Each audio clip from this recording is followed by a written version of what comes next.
Hello dear students, welcome back to our channel NEET Universe. मेरा नाम है संजय पटेल और लास्ट मॉक टेस्ट पेपर जो हमने डिस्कस किया था वो था पेपर नंबर 22। आज हमारा पेपर नंबर 23 है। ठीक है, तो फिजिक्स का पेपर हम लोग डिस्कस कर रहे हैं।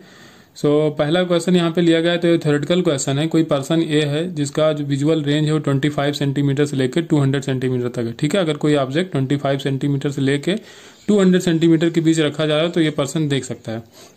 तो देखिए, एक होता है डिस्टेंस विजन और एक होता है नियरेस्ट विजन जो होता है। ठीक है, तो डिस्टेंस विजन जो इसका है तो वो 200 सेंटीमीटर का। तो आई जब रिलैक्स कंडीशन में होती है तो वो 200 सेंटीमीटर दूर रखा ऑब्जेक्ट को आराम से देख सकती है। ठीक है, लेकिन जब स्ट्रेन कंडीशन में होती है, ठीक है, जब आंखों पे स्ट्रेन पड़ता है, थोड़ा तनाव देख के आप देखेंगे तो वो 25 सेंटीमीटर पर कोई ऑब्जेक्ट रखा है तब भी देख सकता है।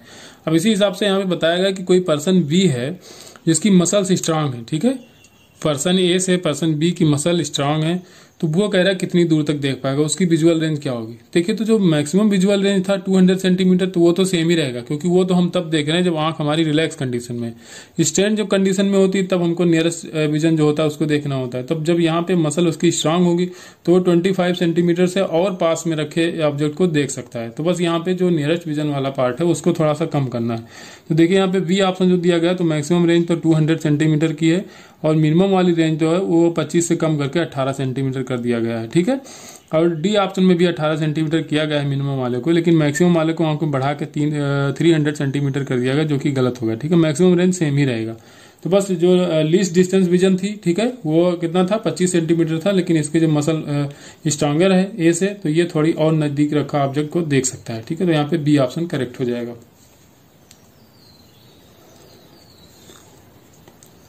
क्वेश्चन नंबर दूसरा है, यहाँ पे करेक्ट रिलेशन बताना है आपको एंगल ऑफ डिफ्रैक्शन फाई और ग्लासिंग एंगल पे। ठीक है, ग्लासिंग एंगल यहाँ पे थीटा है, एंगल ऑफ डिफ्रैक्शन ये फाई है यहाँ पे। तो अब देखिए, अब यहाँ से कोई रे आ रही है और यहाँ से रिफ्लेक्ट होकर जा रही है। ठीक है, तो ये पूरा फाई होगा, ये पूरा फाई है, तो ये इतना पार्ट कितना होगा, ये हो जाएगा 5/2। ठीक है, ये फाई है तो ये 5/2 होगा और ये पूरा कितना हो जाएगा, 90 हो जाएगा। तो अब ये 5/2 प्लस थीटा इजकल टू कितना हो जाएगा, 90। ये दोनों अगर एंगल मिला दिया जाए, ये थीटा और ये 5/2 मिला के 90 के बराबर आपको थीटा बताना है। थीटा क्या है, ग्लांसिंग एंगल है, तो थीटा इजकल टू यहाँ पे हो जाएगा 90 माइनस 5/2। ठीक है, ऑप्शन सही हो जाएगा बी यहाँ पे।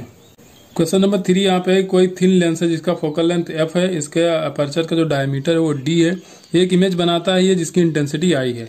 अब इसके सेंट्रल पार्ट को अगर d/2 डायमीटर को हम लोग ब्लैक पेपर से अगर ढक दे रहे हैं तो इसके फोकल लेंथ और इंटेंसिटी पे क्या इफेक्ट पड़ेगा, ये पूछा गया। ठीक है, ये कोई लेंस है, साइड से देखोगे तो ऐसे दिखेगा, सामने से देखोगे तो ऐसे दिखेगा। अब बीच का जो d/2 डायमीटर इसको ब्लैक पेपर से ढक दिया गया, तो अब लाइट जो भी पास होगी तो इतने पार्ट से पास होगी, तो बस इंटेंसिटी जो होता है वो एरिया के स्क्वायर के डायरेक्टली प्रोपोर्शनल होता है। ठीक है, और जो फोकल लेंथ होता है लेंस का तो वो रेडियस ऑफ कर्वेचर पर डिपेंड करता है। ठीक है, तो जब लेंस जब बनाया जाता है, जब कंस्ट्रक्शन होता है, तभी डिसाइड हो जाता है उसका फोकल लेंथ। ठीक है, तो वो तो उस पर डिपेंड करेगा, तो फोकल लेंथ पे कोई इफेक्ट नहीं पड़ेगा, इसका मतलब फोकल लेंथ तो सेम ही रहेगा। ठीक है, एरिया ढको या ना ढको, तो फोकल लेंथ सेम इसमें दो ऑप्शन में दिया गया है, वी और डी में। ठीक है, अब आपको इंटेंसिटी देखना है, तो इंटेंसिटी एरिया के डायरेक्टली प्रोपोर्शनल होती है स्क्वायर के, तो I2/I1 डायरेक्टली प्रोपोर्शनल। अब एरिया के बराबर कर दो, तो पहले एरिया कितना होगा, पाई, इसका डायमीटर दिया गया तो डायमीटर को d/2 करो तो रेडियस आ जाएगा, तो पाई r स्क्वायर कर दो। ठीक है, r हो गया d/2। अब यहाँ पे क्या करना है, पहले एरिया कितना था, पाई d/2 का स्क्वायर, बाद में कितना काट के निकाला हमने, d/2 डायमीटर काटा है तो रेडियस हो जाएगी d/4, तो पाई d/4 का स्क्वायर। ठीक है, यहाँ I2 करोगे, ये करोगे I1। अब यहाँ क्या हो जाएगा, पाई d²/4, यहाँ हो जाएगा पाई d²/16। ठीक है, ऊपर क्या, तो 16 ऊपर कॉमन लोगे, एलसीएम आ जाएगा 16। यहाँ पे क्या था, पाई d²/4, तो 4 से 16 काटो जो 4 हो जाएगा, तो यहाँ पे आ जाएगा 4 पाई d², यहाँ पे हो जाएगा माइनस पाई d², तो हो जाएगा 3 पाई d²। ठीक है, तो ऊपर क्या आ जाएगा, 3 पाई d², और नीचे क्या आएगा, यहाँ पे पाई d²/4, जो कैंसिल हो उसको कैंसिल करो, पाई d² कैंसिल, 4 से 16 को काटो, आ जाएगा 4। तो I2 इक्वल टू जो आएगा वो I1, तो I1 आपको I दिया था और 3/4 आएगा, यहाँ पे 3 बचा या 4 बचा, तो जो भी इंटेंसिटी आपकी निकल के आएगी I2 वो आ जाएगी 3I/4, तो ऑप्शन आपका डी सही हो जाएगा। क्वेश्चन नंबर 4 है, यहाँ पे एक प्लेन इलेक्ट्रोमैग्नेटिक वेव है, इलेक्ट्रिक फील्ड ऑसिलेट कर रही है, यहाँ पे फ्रीक्वेंसी जिसकी दी गई है 2.5 × 10⁻10 हर्ट्ज और एम्पलीट्यूड दिया गया है 480 वोल्ट पर मीटर। पूछा गया आपसे the amplitude of the oscillating magnetic field, magnetic field का एम्पलीट्यूड पूछा गया। ठीक है, तो अब EM वेव में अगर हम देखें तो आपका जो E बराबर होता है V0 upon root of epsilon not mu not. 1 upon root of epsilon not mu not की वैल्यू होती है C के बराबर। तो यहाँ पे करोगे E0 equal to V0 into C। आपको निकालना है V0, तो V0 इक्वल टू हो जाएगा E0 अपॉन C। E0 की वैल्यू दी गई 480 वोल्ट पर मीटर अपॉन C की वैल्यू 3 इंटू 10 की पावर 8। ठीक है, इसको रखोगे तो ये ऊपर 3 से इसको काटोगे तो हो जाएगा 16, अब आ जाएगा 160, तो ऊपर आ जाएगा आपको 160 10 की पावर -8 या 1.6 इंटू 10 की पावर -6। ठीक है, weber per metre square, weber per metre square. EMBF से एक क्वेश्चन हर साल आता है, इंपॉर्टेंट टॉपिक है ये। मूव करते हैं क्वेश्चन नंबर 5 पे।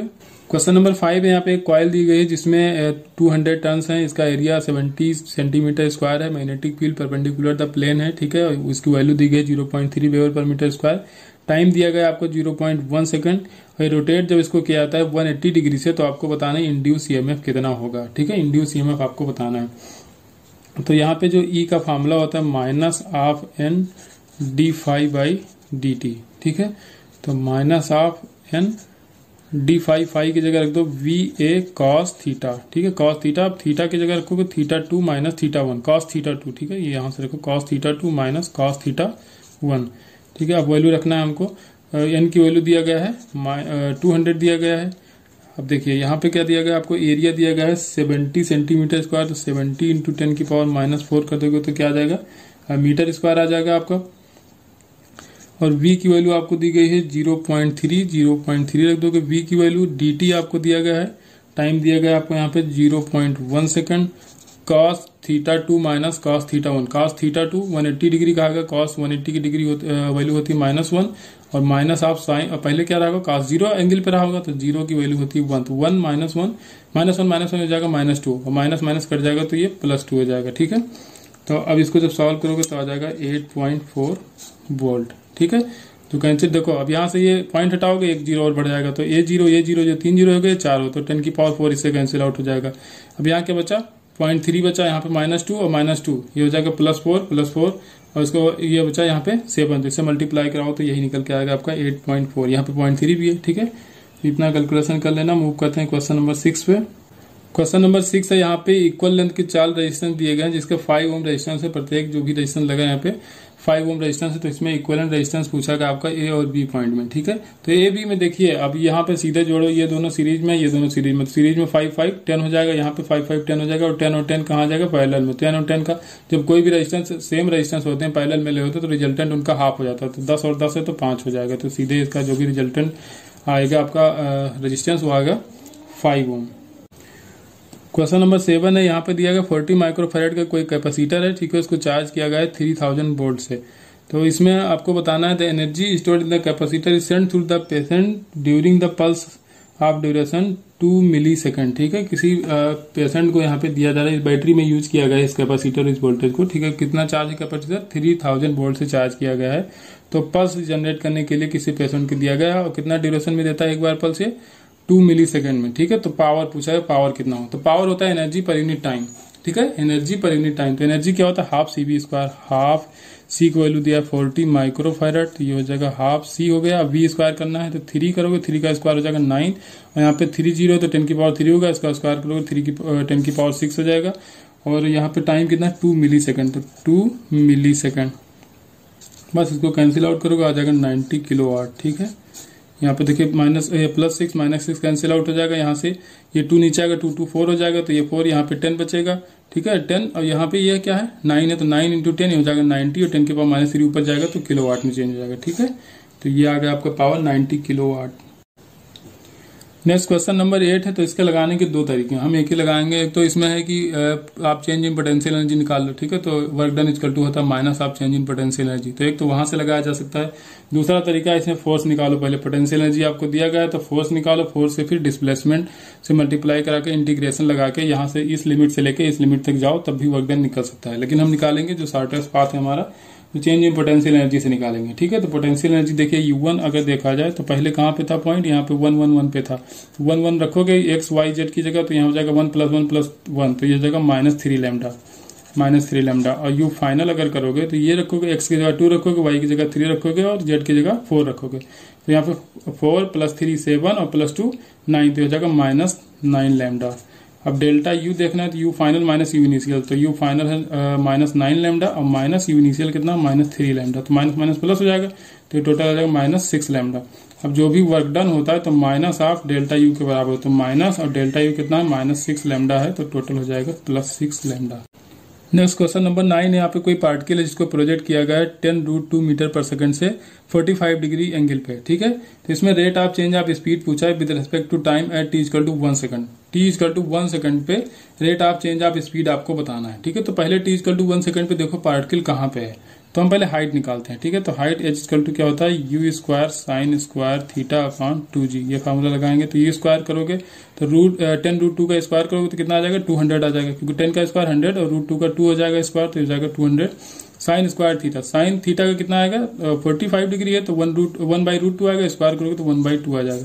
नीचे इंटू 2g करोगे, 2g की वैल्यू 10 रखो, तो 2 × 10 हो जाएगा 20 से इसको डिवाइड करोगे आ जाएगा 10 के 2 से कैंसिल करके आ जाएगा 5, इसका मतलब 5 मीटर इसकी मैक्सिमम हाइट है, ठीक है। आप देखिए पार्टिकल होगा कहाँ 1 सेकंड पे, तो यहाँ पे इक्वेशन ऑफ मोशन अगर हम लगाएंगे तो s = ut -12 AT करेंगे, तो ut u की जगह क्या रखोगे u sin theta, vertical direction में कितनी वेलोसिटी होगी u sin थीटा और हॉरिजॉन्टल में होगी u cos थीटा, तो u sin थीटा मतलब u कितना 10√2 sin थीटा की वैल्यू 1/√2, cos sin 45 रखोगे तो 1/√2 हो जाएगा, माइनस अब ये तो हुई u की वैल्यू, ठीक है। ut रखना है ना, तो t 1 सेकंड हो जाएगा -12 gt², t² की जगह 1 ही रखोगे, 1 का स्क्वायर 1 ही होता है।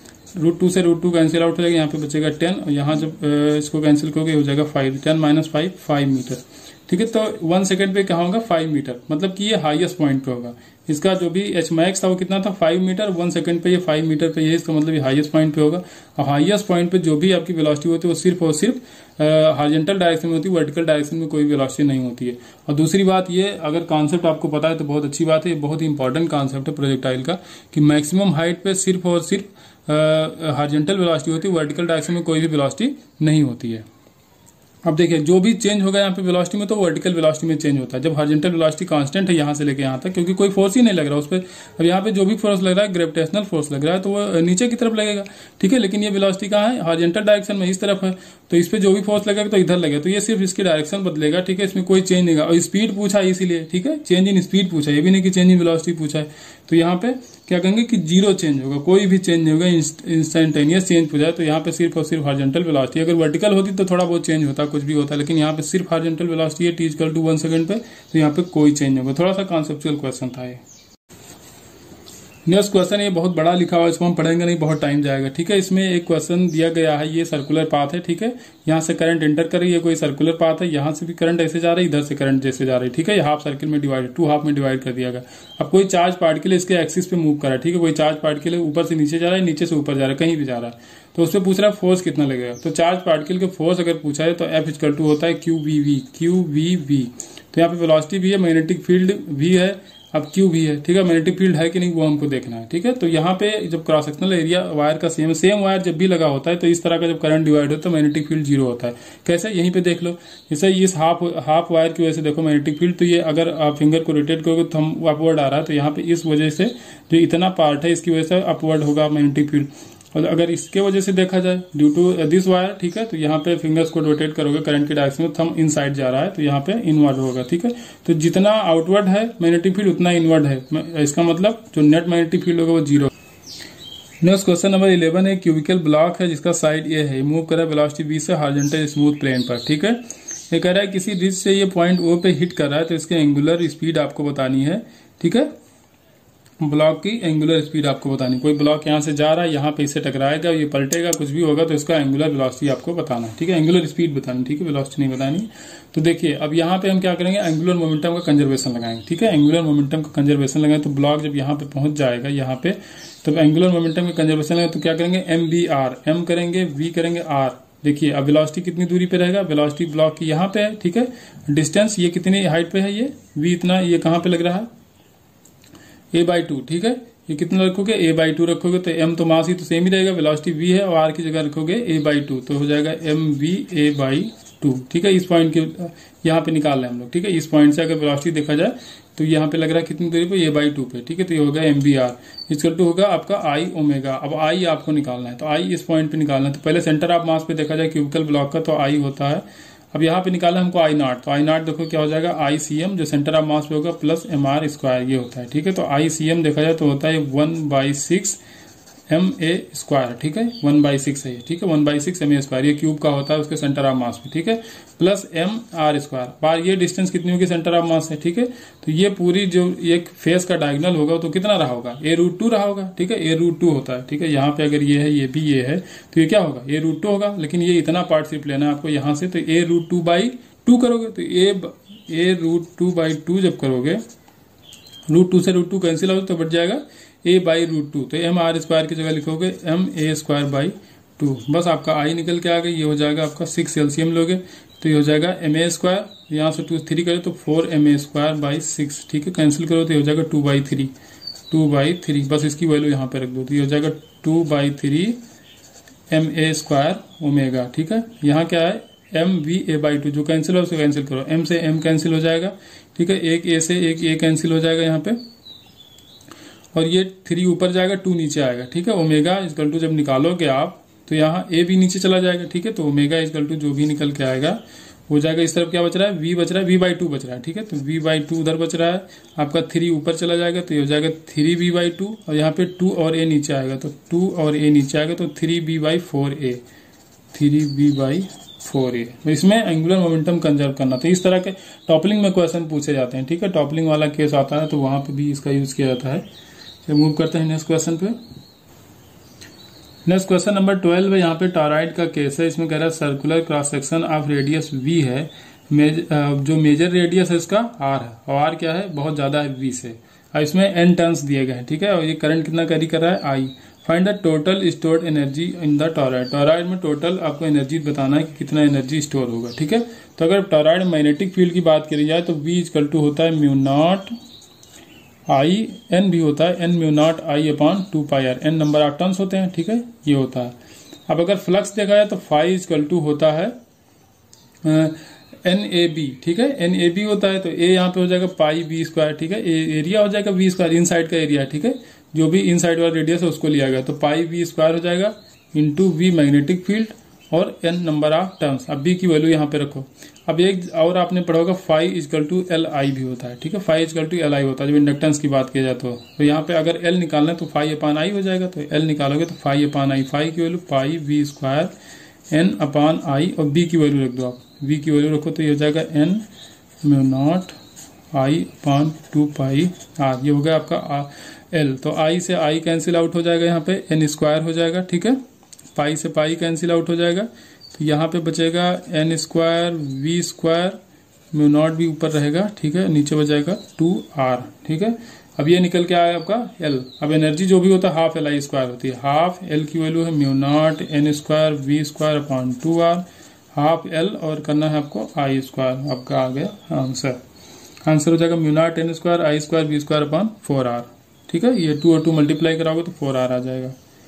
नेक्स्ट क्वेश्चन नंबर 13 है, इसको आप थ्योरेटिकल क्वेश्चन ही मान सकते हैं, इसमें कोई कैलकुलेट नहीं करना है। इसमें कहा गया कोई करंट कैरिंग वायर है एक, ठीक है, इस स्क्वायर लूप जो है इसके पैरेलल में रखा गया है, तो पहले इस वायर की वजह से यहाँ पे जो भी मैग्नेटिक फील्ड था वो आपका था V, ठीक है, V1 था, सॉरी V1 था, मैग्नेटिक फील्ड V1 था, इस वायर की वजह से जो भी इसमें कोई करंट फ्लो करे इस वायर की वजह से मैग्नेटिक फील्ड V1 था। अब कह रहा है अगर यहाँ पे एक कॉइल रख दिया गया है तो अब जो भी रिजल्टेंट मैग्नेटिक फील्ड आ रहा है वो आ रहा है आपका V, तो V क्या होगा, V1 से ज्यादा होगा कि V1 से कम होगा। तो देखिए भाई पहले जब V1 था सिर्फ और सिर्फ वायर की वजह से, अब बाद में B होगा तो बाद में भी, अब देखिए इस लूप की वजह से यहाँ पे मैग्नेटिक फील्ड बढ़ा है कि नहीं। अब यहाँ इस वायर की वजह से देखो तो मैग्नेटिक फील्ड इनसाइड है, ठीक है, मैग्नेटिक फील्ड इनसाइड है। देखिए थंब को रखो करंट की डायरेक्शन में, फिंगर्स को रखो पॉइंट की डायरेक्शन में, तो पाम आपको बताएगा मैग्नेटिक फील्ड इनसाइड जा रहा है, ठीक है। इस लूप के में जो करंट फ्लो कर रहा है उसकी डायरेक्शन फिंगर्स को अगर मूव कराओगे तो जो आपका थंब होगा वो बता देगा आपको मैग्नेटिक फील्ड, तो ये भी थंब इनसाइड जा रहा है, मतलब इनसाइड ही मैग्नेटिक फील्ड बढ़ रहा है, मतलब ये लूप आपका मैग्नेटिक फील्ड यहाँ सेंटर पे बढ़ा रहा है। तो जो भी नेट मैग्नेटिक फील्ड बाद में आएगा वो पहले वाले से ज्यादा होगा, मतलब ये रिजल्टेंट है, और V1 सिर्फ इस वायर की वजह से था, तो बाद में जब ये ऐड हो जाएगा इसका भी मैग्नेटिक फील्ड, तो ये जब B आएगा तो V1 से ज्यादा होगा, ठीक है। क्वेश्चन नंबर 14 यहाँ पे parallel beam of electrons move कर रहे हैं, ठीक है, स्मॉल वेलोसिटी से। V जो है वो स्पीड ऑफ लाइट से काफी कम है, लेस देन c है। और सेम डायरेक्शन में फ्लो करें, तो इसमें बताना है कि नेट जो फोर्स आएगा वो रिपल्सन होगा कि अट्रैक्शन होगा। तो देखिए अगर मैग्नेटिक फील्ड की बात की जाए, मैग्नेटिक फोर्स ऑफ अट्रैक्शन होगा, क्योंकि सेम डायरेक्शन में जब करंट फ्लो करती है, चार्ज फ्लो करते हैं, तो उसमें अट्रैक्शन होता है मैग्नेटिक फील्ड की वजह से, ठीक है। लेकिन अगर इलेक्ट्रोस्टैटिक फोर्स देखोगे तो सेम चार्ज में क्या होता है, रिपल्सन होता है। तो जो मैग्नेटिक फोर्स होता है तो इलेक्ट्रोस्टैटिक फोर्स से काफी वीक होता है। तो इलेक्ट्रोस्टैटिक फोर्स जो होगा वही डिसाइड करेगा कि अट्रैक्टिव फोर्स होगा कि रिपल्सिव फोर्स होगा। और इलेक्ट्रोस्टैटिक फोर्स जब सेम चार्ज होते हैं तो अपोजिंग होता है, ठीक है, उसका अपोज करता है एक दूसरे का, मतलब कि रिपल्सिव फोर्स लगता है। तो यहाँ पर जो नेट रिजल्टेंट फोर्स होगा वो होगा रिपल्सिव फोर्स। तो ऑप्शन ये सही हो जाएगा, क्योंकि इलेक्ट्रोस्टैटिक फोर्स जो होता है वो स्ट्रांग होता है मैग्नेटिक फोर्स के कंपेरिजन में। क्वेश्चन नंबर 15 यहाँ पे पोटेंशियोमीटर दिया गया, जिसकी प्राइमरी सर्किट के बारे में बताया गया है कि एक ईएमएफ बैटरी लगाई गई है 1 वोल्ट की, ठीक है। एक रियोस्टेट रेजिस्टेंस लगाया गया है 15 ओम का, और यहाँ पे जो पोटेंशियोमीटर वायर है ये इसका 10 ओम रेजिस्टेंस है। तो यहाँ पे कहा गया कि इस पॉइंट और इस पॉइंट के बीच में पोटेंशियल डिफरेंस कितना होगा, ठीक है। तो V = IR से हम निकाल सकते हैं, V = IR से। अब इस वायर में, अगर वायर में पोटेंशियोमीटर वायर में करंट पता चल जाए तो V = IR से हम पता लगा लेंगे। R तो इसका दिया गया है 10 ओम इस वायर का पूरे का, ठीक है।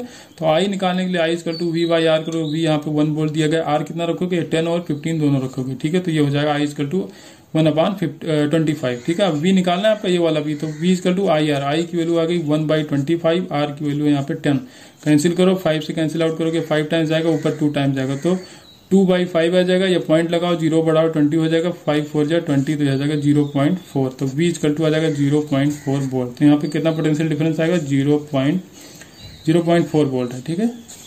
यहाँ पे कोई आइडियल एमीटर लगाया गया है, ठीक है। इस सर्किट में आइडियल एमीटर लगा हुआ है, तो इसकी रीडिंग आपको बतानी है। तो देखिए आइडियल तो कोई चीज होता नहीं, लेकिन जब आइडियल होता है तो देखिए आइडियल जो एमीटर है उसका रेजिस्टेंस आपको क्या लेना है, 0 लेना है, ठीक है। आइडियल एमीटर जो भी होता है उसका रेजिस्टेंस 0 लिया जाता है। तो जब इसका रेजिस्टेंस 0 हो जाएगा तब यहाँ से एक शॉर्ट सर्किट आपको मिल जाएगा, ठीक है। शॉर्ट सर्किटेड पाथ मिल जाएगा, तो जो भी करंट होगी इस वाले रेजिस्टेंस में नहीं जाएगी। जब ये आइडियल कंडीशन की बात हो रही है, ठीक है, ये जब आइडियल कंडीशन है, तो अब आपको I निकालना। तो I = V/R होता है। V यहाँ पे 10 वोल्ट दिया गया, R कितना रखोगे, यही केवल और केवल 2 ओम रखोगे, ये 3 नहीं रखोगे, क्योंकि ये शॉर्ट सर्किट हो जा रहा है। यहाँ जो भी एमीटर है आइडियल कंडीशन में इसका रेजिस्टेंस 0 है, ठीक है। तो V/R करोगे, R हो जाएगा 2, तो यहाँ पे आ जाएगा 5 एम्पीयर। नेक्स्ट क्वेश्चन नंबर 17 है। यहाँ पे एक प्रिज्म है जिसका रिफ्रैक्टिव एंगल A दिया गया है और रिफ्रैक्टिव इंडेक्स जो दिया गया है वो cot A/2 दिया गया है। तो आपसे मिनिमम डेविएशन पूछा गया है, ठीक है, एंगल ऑफ मिनिमम डेविएशन पूछा गया है।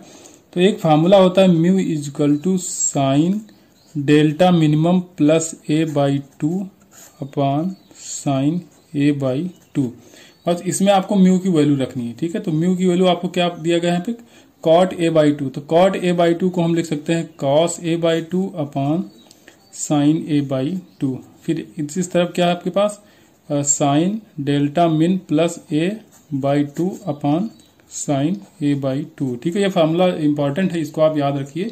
म्यू = sin डेल्टा मिन plus A/2 upon sin A/2।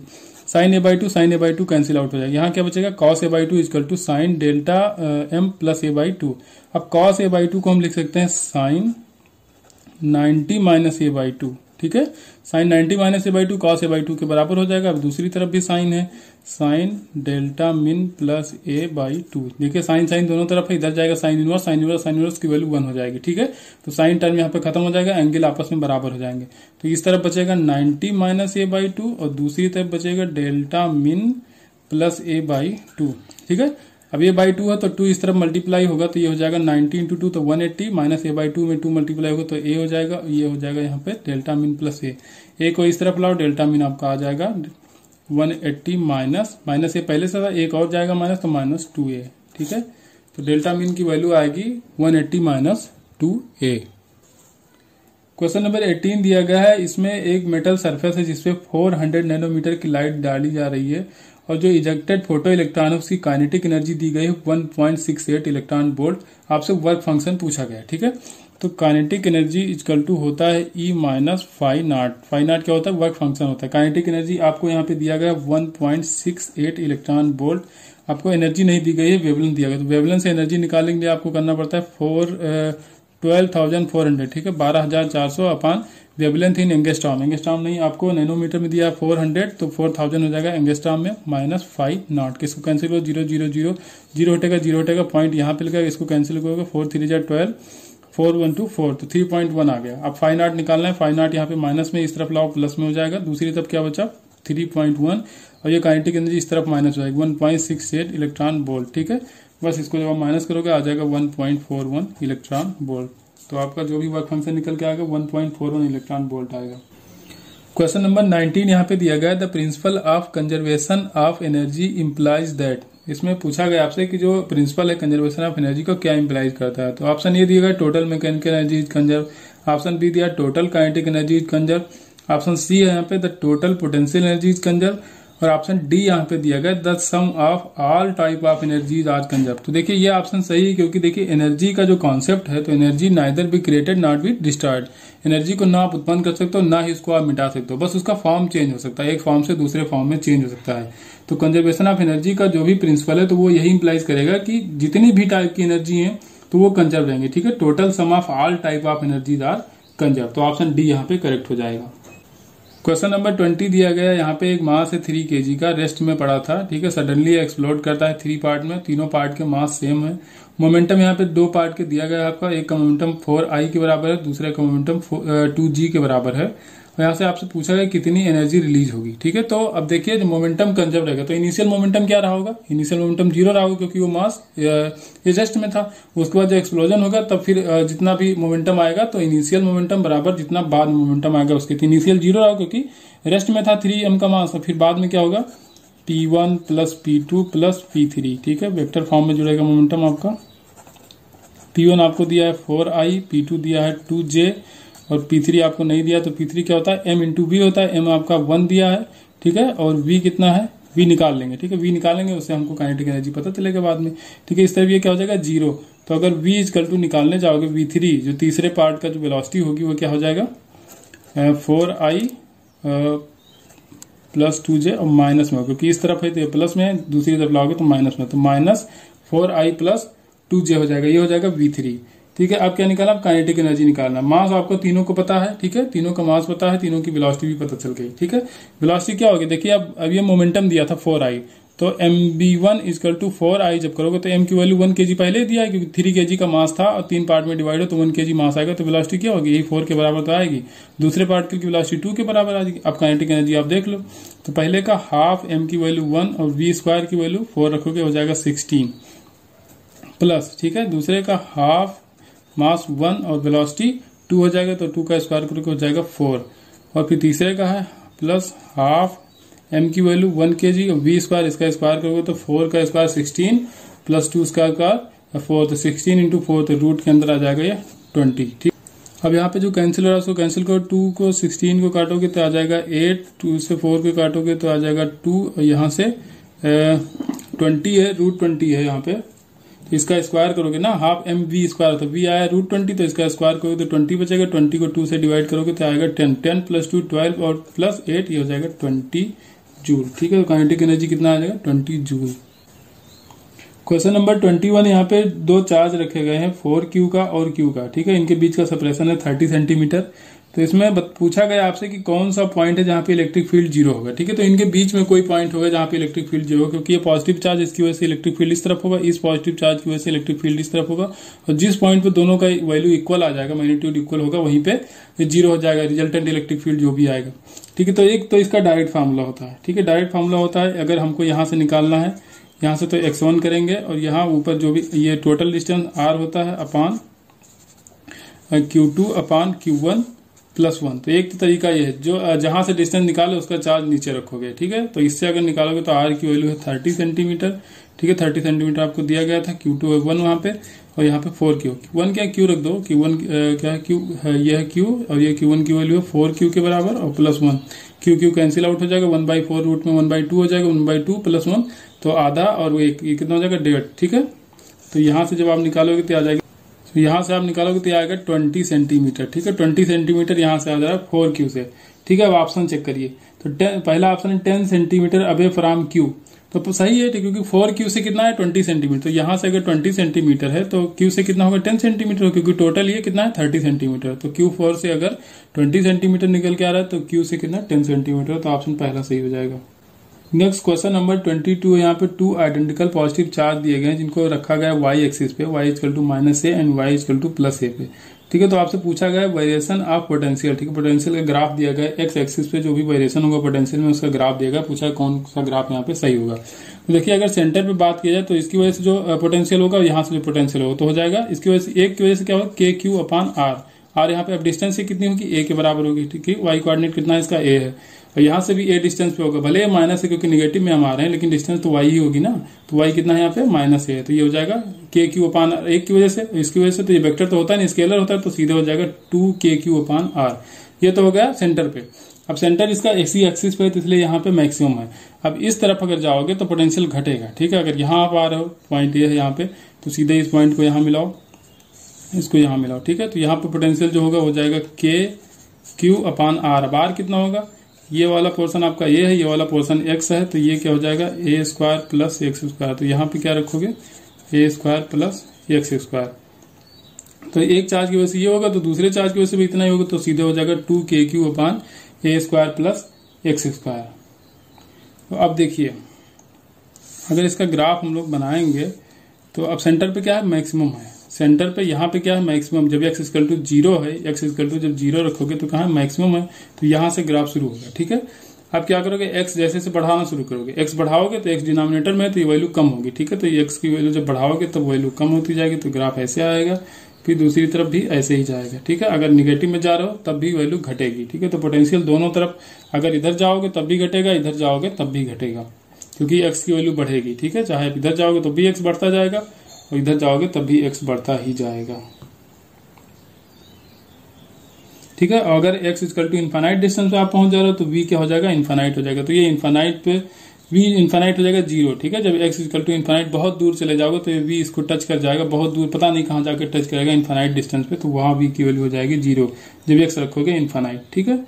Question number 23 यहाँ पे कैलोरी मीटर दिया गया है जिसका वाटर इक्विवेलेंट पूछा गया है, ठीक है।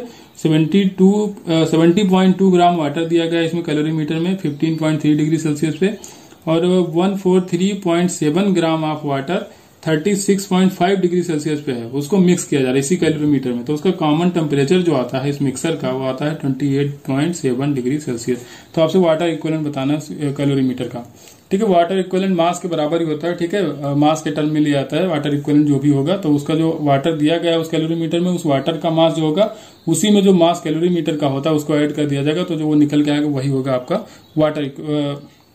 वाटर इक्विवेलेंट उस कैलोरी मीटर का, ठीक है। ये देखिए यहाँ पे 70.2 ग्राम वाटर था, ठीक है, 15.3 डिग्री सेल्सियस पे, और इसको मिक्स किया गया 143.7 ग्राम वाटर जो था आपका 36.5 डिग्री सेल्सियस, मिक्सर का टेम्परेचर है 28.7 डिग्री सेल्सियस, ठीक है। बस इसमें कैलकुलेशन और कुछ नहीं है, ठीक है। तो देखिए यहाँ से शुरू कर दें तो हम मान रहे हैं कि मास उसका जो भी वाटर इक्विवेलेंट है तो m है, तो m प्लस 70.2 ये हो गया m। अब क्या करते हैं, s करते हैं, s की वैल्यू 1 होती है, डेल्टा टी देखिए अब टी मिक्सर कितना है 28.7 है, माइनस करोगे 15.3, ठीक है। 28.7 माइनस लिख लेते हैं 28.7 माइनस 15.3, ये हो गया ms delta T equal to इसके ms डेल्टा टी के बराबर होगा m कितना है इसका 143.7, s की वैल्यू 1 और डेल्टा टी कितना 36.5 से आ रहा है 36.5 माइनस 28.7, ठीक। यहाँ पे m की वैल्यू निकल के आएगी 13.4 ग्राम, ठीक है। इसको सॉल्व करोगे तो निकल के आएगा 13.4 ग्राम। क्वेश्चन नंबर 24 है, इसमें एक वेसल दिया गया जिसका वॉल्यूम है 5000 सेंटीमीटर क्यूब। ये इसके क्वेश्चन नंबर 24 है, इसमें एक वेसल दिया गया है 5000 सेंटीमीटर क्यूब का जिसमें 1.20 मोल्स नाइट्रोजन भरे हुए हैं, ठीक है, 1800 डिग्री केल्विन पे, ठीक है। अब आपसे कह रहा है कि अब अगर 30% मॉलिक्यूल जो है नाइट्रोजन के वो डिसोसिएट हो जाए, ठीक है, 30% मॉलिक्यूल डिसोसिएट हो जाए तो प्रेशर कितना होगा, ठीक है, प्रेशर आपको बताना है। तो प्रेशर का formula PV equal to nRT आपको लगाना है। n कितना था 1/20 था, 1/20 था, लेकिन आपसे कहा गया जितने भी मॉलिक्यूल थे तो 30% उसमें डिसोसिएट हो गए तो 30% और बढ़ जाएगा, ठीक है। कितना हो जाएगा 30% और बढ़ जाएगा, तो जो भी मोल्स आ रहे थे तो 1.3 टाइम्स हो जाएगा, ठीक है। 30% बढ़ेगा तो माना एक था तो कितना हो जाएगा 1.3 हो जाएगा, ठीक है। 30% बढ़ रहा है तो टोटल जो मोल था उसको 1.3 से मल्टीप्लाई करा लो, जब 30% बढ़ेगा तब इतने मोल हो जाएंगे। अब क्या करना है आपको प्रेशर निकालना है, मोल की वैल्यू 1/20 इंटू 1.3, RT की वैल्यू R की वैल्यू हो जाएगी 8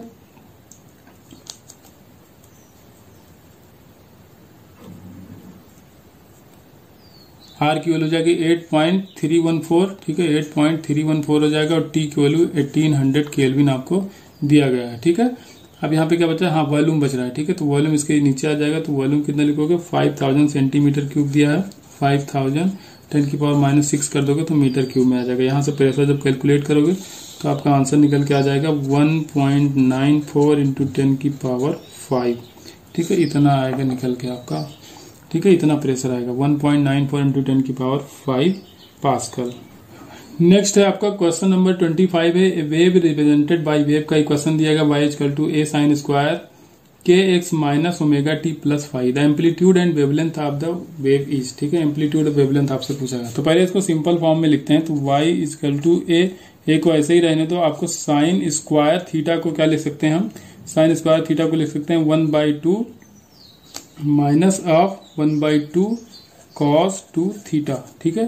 तो ये हो जाएगा a 1/2 minus 1/2 cos theta, theta 2 theta है, तो 2 और थीटा कितना दिया था पहले, kx minus omega T plus five, ठीक है।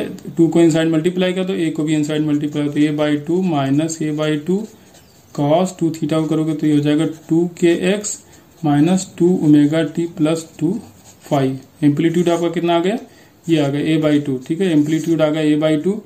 और दूसरा आपको निकालना है यहाँ पे वेवलेंथ, ठीक है। तो वेवलेंथ जो x का मल्टीप्लीकेशन होता है तो वो 2 पाई बाई लैम्डा के बराबर होता है, ठीक है। तो 2 क्या हो जाएगा, 2 पाई बाई लैम्डा के बराबर, तो लैम्डा यहाँ पे निकल के आएगा 2 पाई अपॉन 2k, 2 कैंसिल हो जाएगा, आ जाएगा पाई अपॉन k। तो डी ऑप्शन आपका सही हो जाएगा, amplitude a/2 and wavelength pi by k।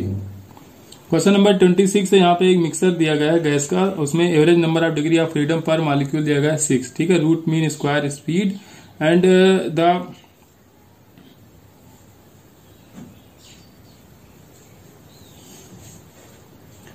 Question number 26 यहाँ पे दिया गया है, in a mixer of gases the average number of degree of freedom per molecule is 6, the root mean square speed of the molecule of the gas is c, ठीक है। Root mean square speed कितना है, 6 है, average degree of freedom 6 दिया गया, average molecule of speed दिया गया c, ठीक है, 6 नहीं है। तो velocity of sound in the gas पूछा गया, ठीक है। तो देखिए पहले हम इसे निकालेंगे गामा, f आपको दिया गया, तो यहाँ पे करोगे 1 प्लस 2/f, f की वैल्यू 6 दिया है, 2 3 जा 6, 3 इंटू 1 हो जाएगा 3, 3 प्लस 1 4, तो ये हो जाएगा 4/3। गामा आपका निकल के आ गया 4/3, ठीक है। अब आपको क्या करना है, जो भी आपका रूट मीन स्क्वायर वेलोसिटी होता है VRMS, तो वो होता है 3p अपॉन रो, ठीक है। और स्पीड ऑफ साउंड जो होती है v, तो वो होता है आपका गामा p अपॉन रो, ठीक है। तो आप दोनों को डिवाइड कर लो, ठीक है, v/c कर लो। VRMS आपको c दिया था, ठीक है, तो v/b करोगे, VRMS की वैल्यू आपको c दिया गया है क्वेश्चन में, ठीक है।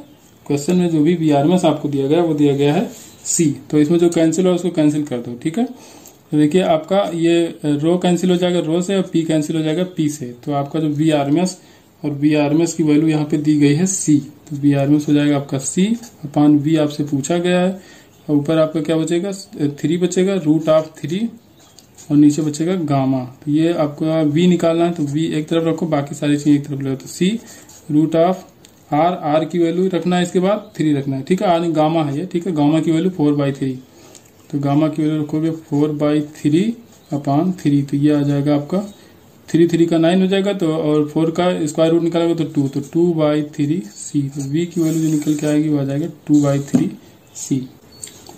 क्वेश्चन नंबर 27, इसमें आपसे पूछा गया है कि कोई पार्टिकल है जो वाइब्रेट कर रहा है सिंपल हार्मोनिक मोशन के फॉर्म में, जिसका एम्पलीट्यूड 4 सेंटीमीटर है, तो वो डिस्प्लेसमेंट पूछा गया है जहां पे काइनेटिक एनर्जी हाफ हो जाएगी टोटल एनर्जी की।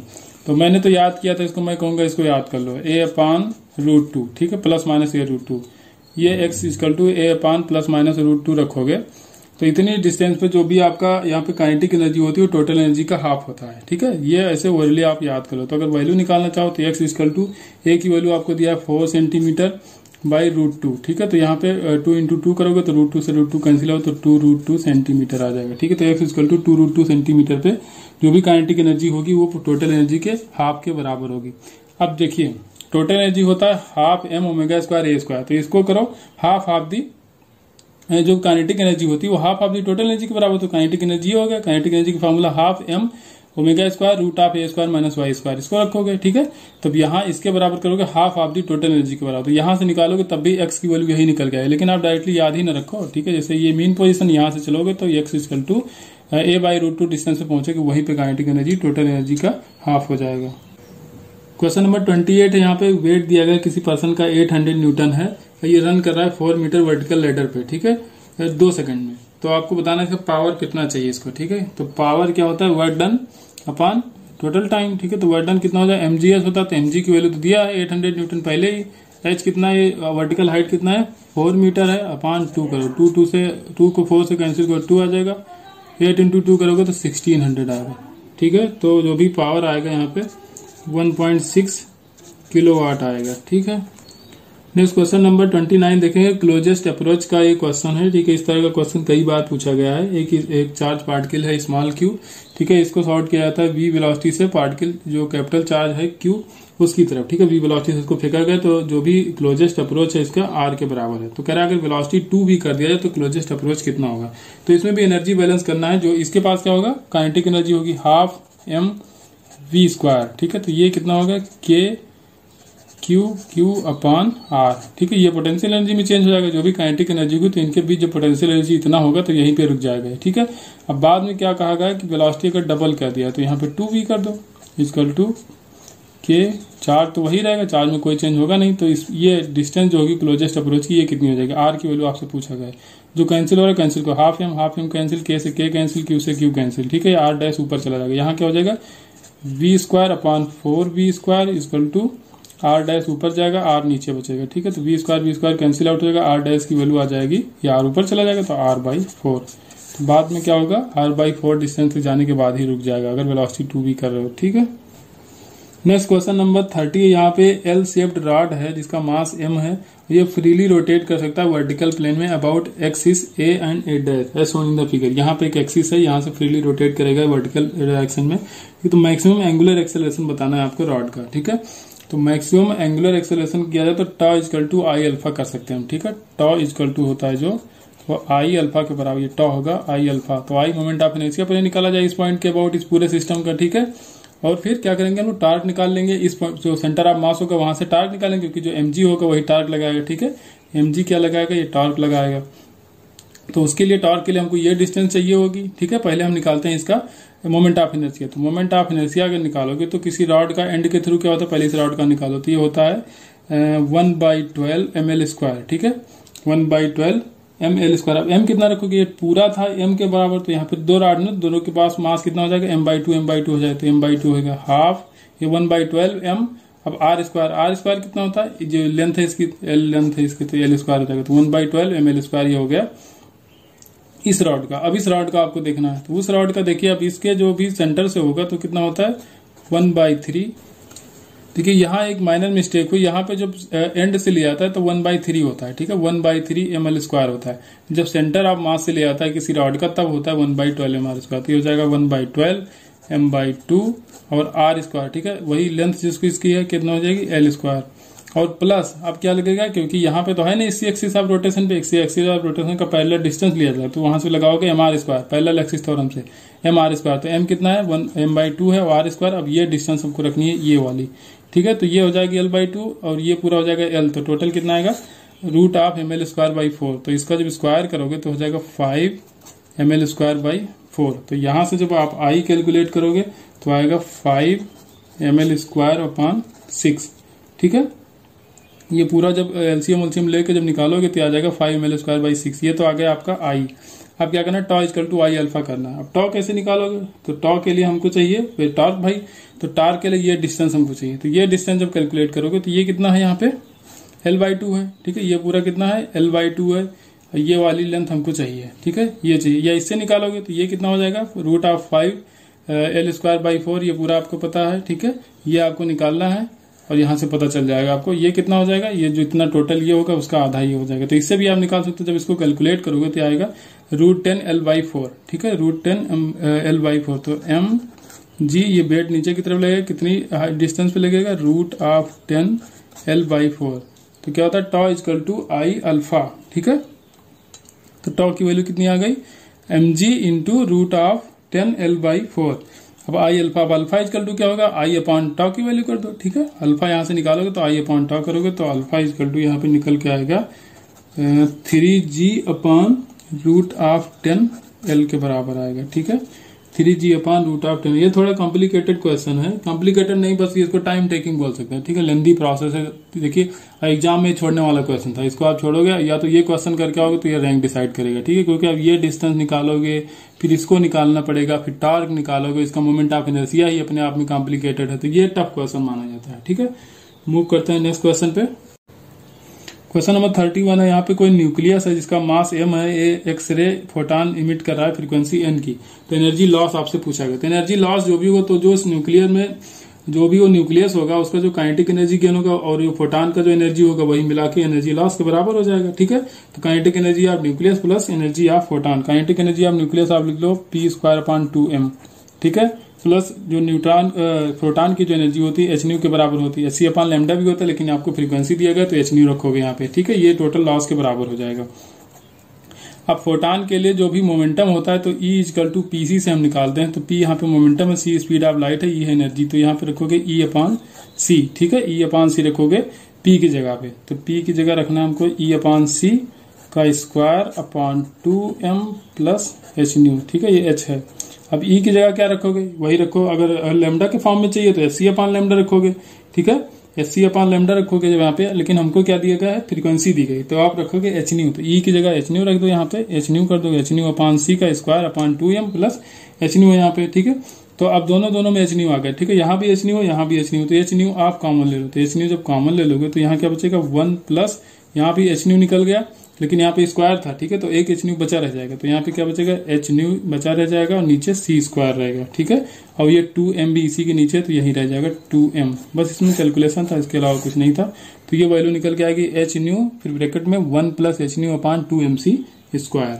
लास्ट ऑप्शन यहाँ पे सही हो जाएगा। अब इसको समझना ही बड़ी बात है अपने आप में कि क्या होगा लॉस। तो लॉस वही, जैसे कोई न्यूक्लियस था पड़ा था अपने आप में चुपचाप, तो उसमें उथल पुथल जब हुई, उसने जब इमिट किया किसी फोटॉन को, एक्सरे फोटॉन को इमिट किया, तो उसके पास भी काइनेटिक एनर्जी आई, फोटॉन के पास भी एनर्जी आई, तो जो भी दोनों एनर्जी आई तो लॉस किसने किया, लॉस तो न्यूक्लियस ने ही किया।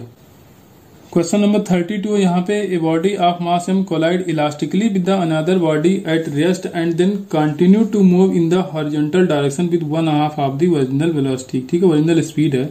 मास ऑफ द टारगेट बॉडी, आपको टारगेट बॉडी का मास बताना, मतलब m2 का वैल्यू बताना है, ठीक है। तो अगर v1 का फार्मूला देखा जाए, जो बड़ा सा फार्मूला आता है उसको अगर आपने याद किया हुआ, तो v1 इक्वल टू होता है m1 minus m2 upon m1 plus m2 into u1 के बराबर, ठीक है।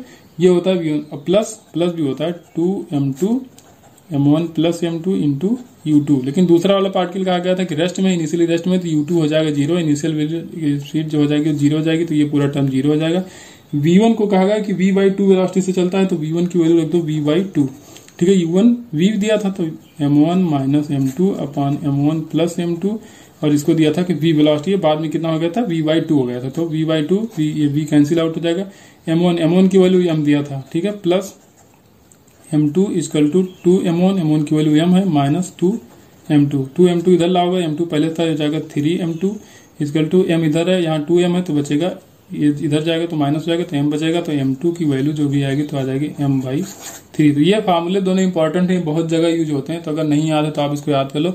अगर यहाँ पे v2 होता, ठीक है, अगर यहाँ पे v2 निकालना होता तो v2 इक्वल टू हो जाता m2 माइनस m1, ठीक है, m2 minus m1 upon m1 plus m2 into u2, यहाँ पे u2 हो जाता है, यहाँ पे u1 हो जाता है, और जहाँ पे m2 है वहां पे m1 हो जाता है। बस थोड़ा सा बदल के v2 की वैल्यू याद करो, एक वैल्यू याद करो, दूसरी आपको खुद ही याद हो जाएगी। नेक्स्ट क्वेश्चन नंबर 33 है, रिबाउंसिंग का क्वेश्चन है। 500 ग्राम की कोई बॉल है जिसको रिलीज किया जा रहा है हाइट 4 मीटर से, ठीक है। ईच टाइम जब भी ये आके ग्राउंड से टकराती है तो 25% ये अपनी एनर्जी लॉस कर देती है, ठीक है। तो जब 3 बार ये ग्राउंड से टकरा चुकी होगी तो इसके पास कितनी काइनेटिक एनर्जी बची होगी। तो सबसे पहले देखेंगे एनर्जी कितनी होगी जब यहाँ से नीचे आ रहा होगा, तो mgh के बराबर, m कितना है 500 ग्राम है तो 1/2 kg हो जाएगा, g की वैल्यू 10, h की वैल्यू 4 मीटर दिया है, 4 को 2 से डिवाइड करो, आ जाएगा 2 10 20 जूल इसके पास था। जब ये नीचे आएगा तो जब टकराएगा तो 25% लॉस करेगा, तो 20 का 25% कितना हो जाएगा, 5 जूल हो जाएगा, तो 5 जूल कम हो जाएगा। जब ये दोबारा ऊपर चढ़ेगा तो इसके पास 15 जूल बचेगा, ठीक है। 25% इसने लॉस कर दिया, दोबारा आएगा फिर टकराएगा तो फिर इसका जो 25% होगा वो कम होगा, ठीक है, इसका 25% होगा, वो वैल्यू इसकी कम आ जाएगी, ठीक है। तो बाद में कितना बचेगा 11.25 बचेगा, 11.25 एनर्जी जब यहाँ से एसेंडिंग शुरू होगा तब बचेगा, ठीक है। और जब दोबारा फिर टकराएगा तो यहाँ से 25% फिर से जब ये लूज करेगा अपना तो इसके पास बचेगा 8.44 जूल, ठीक है। 25% लॉस करता जाएगा।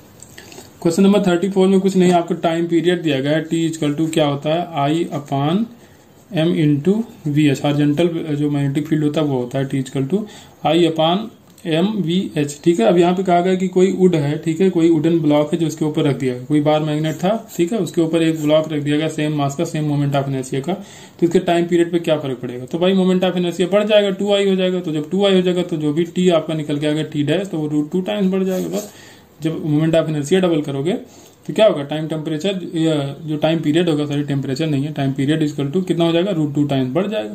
क्योंकि इसके जो भी ये मोमेंटम है इस पर कोई फर्क नहीं पड़ेगा, ठीक है, मैग्नेटिक मोमेंट है उस पर भी कोई फर्क नहीं पड़ेगा। जब आप कोई वुडन ब्लॉक रख रहे हो तो किसमें चेंज आएगा, सिर्फ और सिर्फ मोमेंट ऑफ इनर्शिया में चेंज आएगा, ठीक है। तो √2 टाइम्स बढ़ जाएगा टाइम पीरियड। क्वेश्चन नंबर 35 से आपसे पूछा गया इसमें कौन सा ग्राफ सही है, ठीक है। 4 फिगर बनाया गया, इसमें पूछा गया कि जेनर डायोड कौन सा है। तो भैया जेनर डायोड देखिए, जेनर डायोड का क्या काम होता है, वोल्टेज को रेगुलेशन करना, ठीक है, वोल्टेज का रेगुलेशन करना। तो ये जब भी लगेगा सर्किट में तो पैरेलल लगता है, ठीक है, लोड रेजिस्टेंस के पैरेलल लगता है। तो पहली बात तो इसको याद रखो कि लोड रेजिस्टेंस के पैरेलल रखना है। और दूसरी बात, इसमें जो भी डायोड यूज होता है तो उसका रिवर्स बाइसिंग होता है, मतलब पी साइड नेगेटिव टर्मिनल से कनेक्ट होगा। तो ऑप्शन जो पहला ही दिख रहा है आपका, तो लोड रेजिस्टेंस के पैरेलल में लगा हुआ है, ये भी जो जेनर डायोड लगा है। और ये रिवर्स बाइसिंग है क्योंकि इसका जो पी साइड है, पी साइड कहाँ, नेगेटिव टर्मिनल, ये पी होता है, ये एन साइड होता है। पी टाइप क्या है, पी साइड जो है नेगेटिव टर्मिनल से जुड़ा हुआ है, तो ये रिवर्स बाइसिंग। तो 2 कंडीशन याद रखो जेनर डायोड के लिए, क्या होता है, रिवर्स बाइसिंग कंडीशन में होता है और लोड रेजिस्टेंस के पैरेलल लगा होता है। तो ऑप्शन पहला ही करेक्ट हो जाएगा यहाँ पे। क्वेश्चन नंबर 36 है depletion layer in the PN junction consist. तो डिप्लेशन लेयर में भैया देखो जो भी चार्ज कैरियर होता है, ठीक है, चार्ज कैरियर क्या होता है, होल्स और इलेक्ट्रॉन होते हैं, ठीक है, होल्स और इलेक्ट्रॉन्स होते हैं। तो होल्स भी पाए जाएंगे, इलेक्ट्रॉन्स भी पाए जाएंगे। तो इसमें कुछ याद नहीं करना है, बस डिप्लेशन लेयर के बारे में सीधे सीधे बोल देना। अब देखिए पहला ऑप्शन सिर्फ इलेक्ट्रॉन दिया है, दूसरा सिर्फ होल दिया है, तो ऐसा तो होगा नहीं, सिर्फ होल्स ही होंगे। सी ऑप्शन यहाँ पे दिया गया positive and negative ions fixed in their position, ठीक है। तो डिप्लेशन लेयर में क्या होता है, चार्ज जो भी होते हैं फिक्स होते हैं और चार्ज दोनों होते हैं, ठीक है, पॉजिटिव और नेगेटिव चार्ज दोनों होते हैं। पॉजिटिव चार्ज कौन से होते हैं, होल्स होते हैं, नेगेटिव चार्ज इलेक्ट्रॉन होते हैं। क्वेश्चन नंबर यहाँ पे 37 है। यहाँ पे कोई ब्लॉक है 2 kg मास का जिसके पास वेलोसिटी है 4√5 मीटर पर सेकंड, ठीक है, पॉजिटिव एक डायरेक्शन में इसकी वेलोसिटी है। तो फोर्स इस पे दिया गया है F equal to 3x² minus 12x। तो इसकी वेलोसिटी पूछी गई x इक्वल टू 2 मीटर पे, ठीक है। इस तरह का क्वेश्चन पूछा जा चुका है, 2016 में आया था, शायद 2016 या 15 में, शायद 15 में आया था, ठीक है। तो जो भी यहाँ पे वर्क डन होगा, ठीक है, तो वो चेंज ऑफ काइनेटिक एनर्जी के बराबर होगी। तो लिखा हुआ है चेंजिंग काइनेटिक एनर्जी के बराबर होगा। तो कहां से कहां तक वर्क डन करना है, 0 से 2 मीटर तक करना है। तो F इंटू dx करोगे और ये सीधे हो जाएगा ½ v फाइनल का स्क्वायर माइनस v इनिशियल, ठीक है। तो अब देखिए, अब ये F कितना दिया है आपको, F दिया हुआ है 3x² माइनस 12x, ठीक है। इसका करोगे dx और ये कहां से 0 से 2 तक, इसको सीधे लिख दो ½ m की वैल्यू आपको दिया गया है क्वेश्चन में 2 kg, ठीक है, 2 kg। और ये v दिया गया, v आपको निकालना है, u दिया गया आपको 4√5। तो इसका स्क्वायर करोगे 4 का स्क्वायर हो जाएगा 16 और 5 का √5 का करोगे तो 5 आएगा। तो 16 इंटू 5 तो हो जाएगा 80, ठीक है, ये आएगा 80। 2 से 2 कैंसिल आउट हो जाएगा। यहाँ पे देखो ये 3 इसका इंटीग्रेशन करोगे तो x³/3 माइनस ऑफ यहाँ पे करोगे 12x²/2। लिमिट कहाँ से कहाँ तक लगानी है, 0 से 2 मीटर। 3 से 3 कैंसिल, 2 से 12 को कैंसिल करोगे, यहाँ जाएगा 6, ठीक है, x³ आएगा, यहाँ पे आएगा 6x²। वैल्यूज रखो, यहाँ पे क्या है v माइनस 80 है, वैल्यू रखोगे, यहाँ पे 2 रखोगे तो ये हो जाएगा 8। 2 का क्यूब कितना आएगा, 8 आएगा। यहाँ का 2 स्क्वायर करोगे, 6 से मल्टीप्लाई करोगे, 2 स्क्वायर आएगा 4, 6 से मल्टीप्लाई करो 24, v माइनस 80। तो यहाँ पे v की वैल्यू जो आएगी 80 इधर आएगा तो प्लस 88 हो जाएगा, माइनस 24 तो यह जाएगा 64। तो v स्क्वायर इक्वल टू, ठीक है, ये v स्क्वायर है यार, ये छूट गया, ठीक है, v स्क्वायर इक्वल टू आएगा 64। तो v की वैल्यू आ जाएगी 8 मीटर पर सेकंड, ठीक है, क्योंकि ½ mv स्क्वायर होता है ना काइनेटिक एनर्जी। क्वेश्चन नंबर 38 इसमें दिया गया number of nuclei of 2 radioactive substance is the same, ठीक है, नंबर ऑफ न्यूक्लिया सेम है इनिशियल वाले, ठीक है। Their half life are 1 year and 2 year. Half life कितना, 1 ईयर और 2 ईयर है। कहा गया ratio of their activities after 6 year, 6 year के बाद उनकी एक्टिविटी का रेशियो बताना है, ठीक है। तो पहले हम निकाल लेते हैं, देखिए फार्मूला जो होता है n इक्वल टू n0 1/2 की पावर t। अब t क्या होता है, नंबर ऑफ हाफ लाइफ, ठीक है। तो यहाँ से हमको कैलकुलेट करना है n1 की वैल्यू। तो n1 इक्वल टू हो जाएगा n0 1/2 टोटल टाइम कितना दिया है, 6 हाफ लाइफ दिया है, ठीक है। पहले का हाफ लाइफ 1 ईयर, 6 ईयर में आपसे पूछा गया है और हाफ लाइफ कितना 1, तो 6 को 1 से डिवाइड करा दोगे आपको, ठीक है। तो n1 की वैल्यू आ गई n0 और 1 की पावर 1/2 की पावर 6 करोगे तो आ जाएगा 64, ठीक है।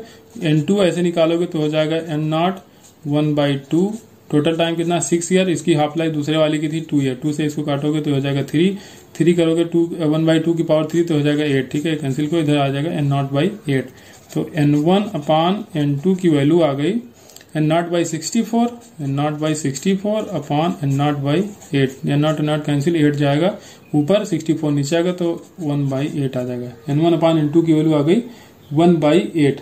अब आपको निकालना है एक्टिविटी का रेशियो, तो एक्टिविटी A1/A2 इक्वल टू हो जाएगा λ1 n1 अपॉन λ2 n2। अब लैम्डा जो भी होता है तो वो टाइम पीरियड के इनवर्सली प्रोपोर्शनल होता है, तो λ1 अपॉन λ2 है यहाँ पे, तो T2/T1 रख दो, ठीक है। तो T2/T1 इंटू n1/n2, ठीक। अब T2 कितना था, 2 ईयर था, ठीक है। दूसरे वाले का हाफ लाइफ जो था वो 2 ईयर था, पहले वाले का 1 ईयर था। n1/n2 की रेशियो अभी आपने निकाला 1/8, तो कैंसिल करो 1/4, तो यह आ जाएगा 1:4। क्वेश्चन नंबर 39 है, यहाँ पे कोई मेटेलिक सरफेस है जिसको इलिमिनेटेड किया गया मोनोक्रोमेटिक लाइट से वेवलेंथ लैम्डा से, तब स्टॉपिंग पोटेंशियल इसका कितना था, 3V0 के बराबर था। कह रहा when the same metallic surface is eliminated with the light of wavelength 2 lambda, पहले लैम्डा लिया गया, बाद में उसी सरफेस पे 2 लैम्डा की वेवलेंथ की लाइट जब डाली जा रही है तो स्टॉपिंग पोटेंशियल V0 के बराबर आ रहा है। पहले कितना आया था, 3V0 के बराबर। तो आपको बताना है थ्रेशोल्ड वेवलेंथ कितना होगा उस सरफेस का। देखो स्टॉपिंग पोटेंशियल इस तरह आएगा 3V0 कब था, जब hc/λ आपने डाला था, ठीक है। आपको थ्रेशोल्ड वेवलेंथ बताना है तो यहाँ पे एनर्जी हम क्या रखेंगे, hc/λ0, यही हो जाएगा थ्रेशोल्ड वेवलेंथ।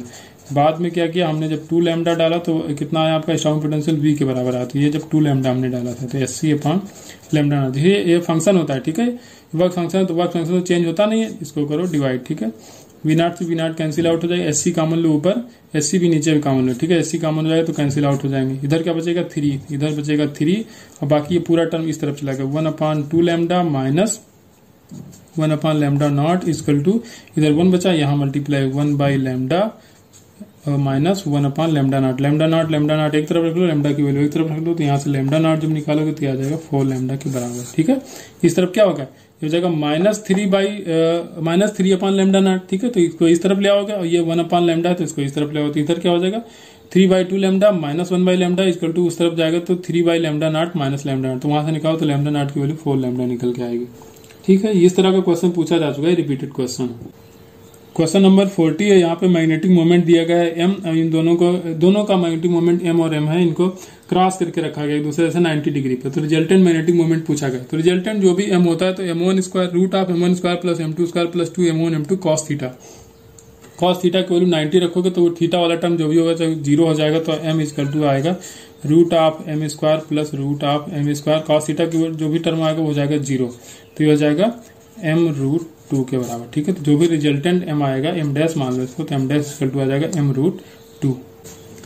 क्वेश्चन नंबर 41 है, यहाँ पे mean time period of the second pendulum is 2.00 second, ठीक है। मीन एब्सोल्यूट एरर दिया गया आपको 0.05 सेकंड, तो यहाँ से पूछा गया express maximum estimate of the error, the time period should be return है, टाइम पीरियड को कैसे लिखोगे, तो भैया मैक्सिमम लिखना है तो पहले तो मेन वैल्यू हम लोग लिखते हैं, तो मेन वैल्यू कितना है 2.00 सेकंड प्लस माइनस जो होता है आपका एब्सोल्यूट एरर की वैल्यू, ठीक है। तो एब्सोल्यूट एरर यहाँ पे दिया 0.05, तो ये हो जाएगी सेकंड, बस ये ऐसे लिखेंगे हम लोग। इस तरह का तो बहुत बार क्वेश्चन अभी पूछा नहीं गया, ठीक है, गाइड वाइड मिलेगा, इस तरह का क्वेश्चन एग्जाम में नहीं आया कि ये वाली वैल्यू देके पूछा गया हो।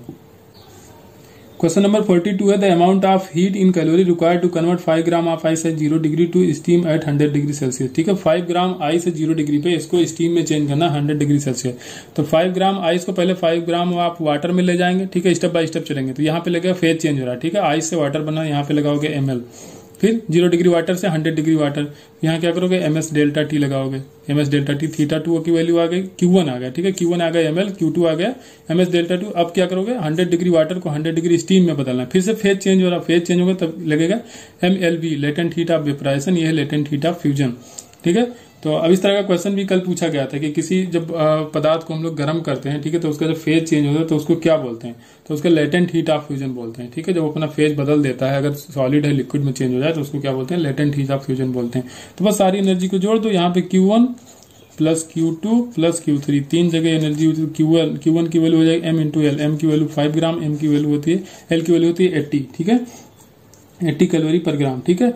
प्लस करोगे Q2 MS delta T, M की वैल्यू कितना वही रहेगा, ठीक है, 5 ग्राम ही रहेगा, एस की वैल्यू 1 होती है, डेल्टा टी 0 डिग्री से 100 डिग्री सेल्सियस पे जा रहा है तो 100 का चेंज आएगा, प्लस फिर से ml लगाएंगे, m 5 ग्राम, l होता है लेटेंट हीट ऑफ वेपोराइजेशन जो होता है वो होता है 540 के बराबर, ठीक है, 540 कैलोरी पर ग्राम होता है।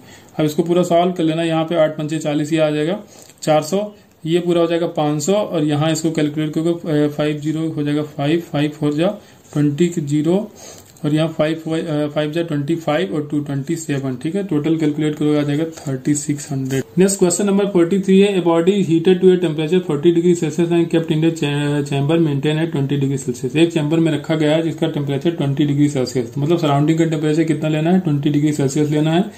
If the temperature of the body decrease, ठीक है, 40 डिग्री से डिक्रीज होकर 36 डिग्री तक आ रहा है, कितने 2 मिनट में, कहा 2 मिनट में 40 डिग्री से 36 डिग्री में कन्वर्ट हो जा रहा है, टेम्परेचर इसका कम हो जा रहा है, ठीक है, टेम्परेचर डिक्रीज हुआ यहाँ पे 4 डिग्री सेल्सियस का 2 मिनट में।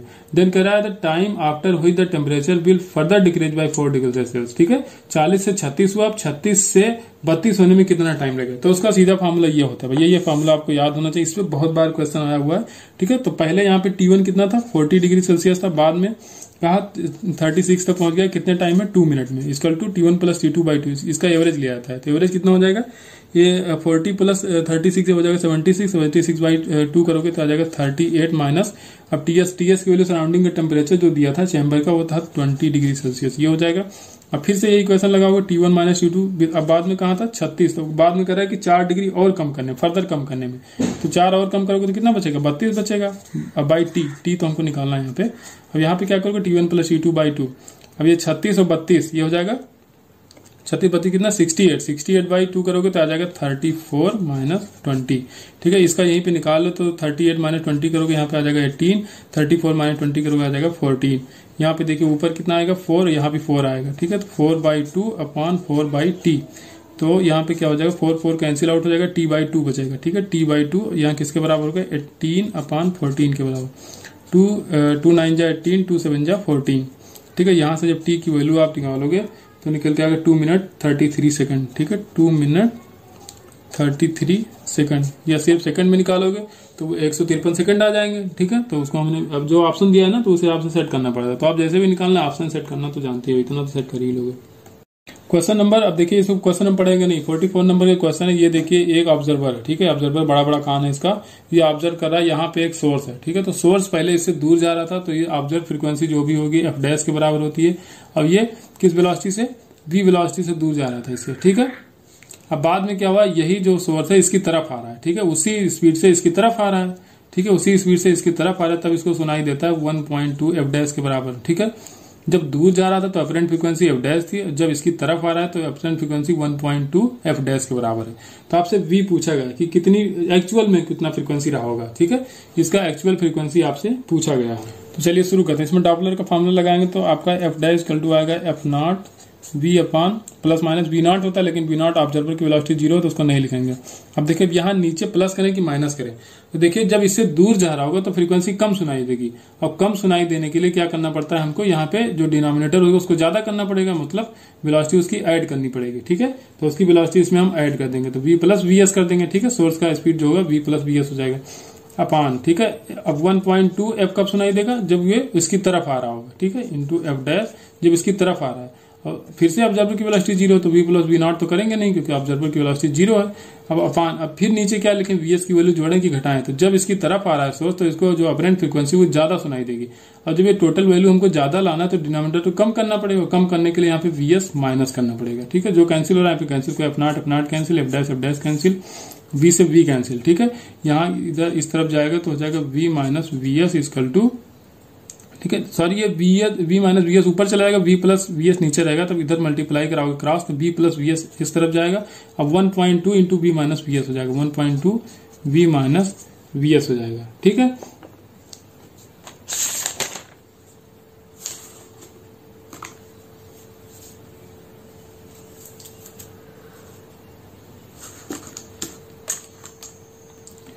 अब यहाँ पे जो Vs की वैल्यू निकल के आएगी, तो Vs की वैल्यू यहाँ पे अगर सॉल्व करोगे तो 1.2 V माइनस 1.2 Vs आएगा, ठीक है। तो माइनस में इस तरफ लाओगे तो 2.2 Vs हो जाएगा, ये इस तरफ जाएगा तो 1.2 माइनस 1 करोगे तो 0.2 बचेगा, ठीक है। तो 0.2 अपान इधर क्या बचेगा 2.2 Vs, ठीक है। 2.2 V तो पॉइंट हटाओगे तो आ जाएगा 1/11। तो जो Vs आएगा तो Vy11 के बराबर आएगा, Vy11 हो जाएगा Vs की वैल्यू। बस किसी भी, अब इसमें एक फार्मूला ये मान लो कि इक्वेशन पहला है, इक्वेशन दूसरा है, किसी में वैल्यू रखो तो F0 की वैल्यू निकल के आ जाएगी। ये आ जाएगा आपका 12F0 अपान 12F' अपान 11, ठीक है। F0 की वैल्यू आएगी 12F' है, ठीक है, 12F' अपान 11। बस ये वैल्यू रख लेना, V अपान 11 किसी में रख दो, F' equal to F0 V upon V plus Vs, ठीक है। अब यहाँ पे Vs की वैल्यू रख लेना Vy11, बस ये वैल्यू निकल के आ जाएगी, ठीक है। मूव करते हैं नेक्स्ट क्वेश्चन, और ये लास्ट क्वेश्चन है आपका। क्वेश्चन नंबर 45 है, on heating one end of the rod the temperature of the whole rod will be uniform when. अब के की वैल्यू बताना है कि कब इसका होल टेम्परेचर, किसी भी पॉइंट का टेम्परेचर सेम रहेगा, ठीक है। तो अब देखिए यहाँ पे हमको डी थीटा के बारे में निकालना है। डी थीटा हमको कांस्टेंट करना है, तो डी थीटा का वैल्यू अगर 0 आ जाए, ठीक है, तो हो जाएगा कांस्टेंट। तो जब डी थीटा कांस्टेंट हो जाएगा तो किसी भी पॉइंट पे जाओ, जब टेम्परेचर में चेंज नहीं होगा तो डी थीटा हो जाएगा कांस्टेंट। तो D theta upon D T equal to D Q upon D T upon K into ए कर दो, ठीक है। अब ए में कोई चेंज नहीं कर सकते, डी टी में कोई चेंज नहीं कर सकते, डेल्टा क्यू में कोई चेंज नहीं कर सकते। चेंज आपको करना किसमें, जो आपको ऑप्शन में दिया गया उसी के अकॉर्डिंग आपको आंसर देना है, ठीक है, जो ऑप्शन में दिया गया है। तो के की वैल्यू दिया है, तो अगर के की वैल्यू में इन्फानाइट कर दें, तो के की वैल्यू अगर इन्फानाइट कर दोगे तो किसी भी टर्म के नीचे जब इन्फानाइट होता है, जैसे 1 अपान इन्फानाइट हो या किसी भी टर्म के नीचे जब इन्फानाइट होता है तो टोटल वैल्यू हो जाती है 0 के बराबर, ठीक है। तो D theta upon D T की वैल्यू आ गई 0, मतलब इसका डिफरेंशिएशन आ गया 0। भाई डिफरेंशिएशन तो कर रहे हैं थीटा का, तो D theta upon D T equal to 0। और कांस्टेंट का जब हम करते हैं डिफरेंशिएशन तो उसकी वैल्यू कितनी आती है 0। कोई भी कांस्टेंट ले लो, इसका मतलब थीटा यहाँ पे कांस्टेंट होगा, थीटा कांस्टेंट होगा तभी तो इसका जो डिफरेंशिएशन है टी के रेस्पेक्ट में तो 0 आ रहा है। तो के इनफाइनाइट जब रखेंगे तो ये टर्म 0 हो जाएगा, और जब ये 0 होगा तो थीटा अपने आप ही कांस्टेंट होगा, क्योंकि कांस्टेंट का ही डिफरेंशिएशन 0 होता है, ठीक है। तो ये रहा आपका पेपर नंबर 23, और इसमें थोड़ी सी प्रॉब्लम हुई, गर्मी बहुत थी, ठीक है, इस वजह से पार्ट वाइज बनाना पड़ा है, कहीं से थोड़ी सी प्रॉब्लम हो सकती है। नेक्स्ट में हम इसको इम्प्रूव करने की कोशिश करेंगे। बाकी जैसे चल रहा है वैसे ही चलेगा, और थोड़ा सा आप लोग समर्थन कीजिए, पेपर को अपना प्यार और सहयोग देते रहिए हमारे चैनल को। आप अगर हमारा हौसला बढ़ाते रहेंगे तो हम ऐसे ही काम करते रहेंगे और लास्ट तक हम लोग साथ में रहेंगे, ठीक है। चलिए आज के लिए इतना ही, बाकी हम लोग मिलेंगे नेक्स्ट वीडियो में। Thank you.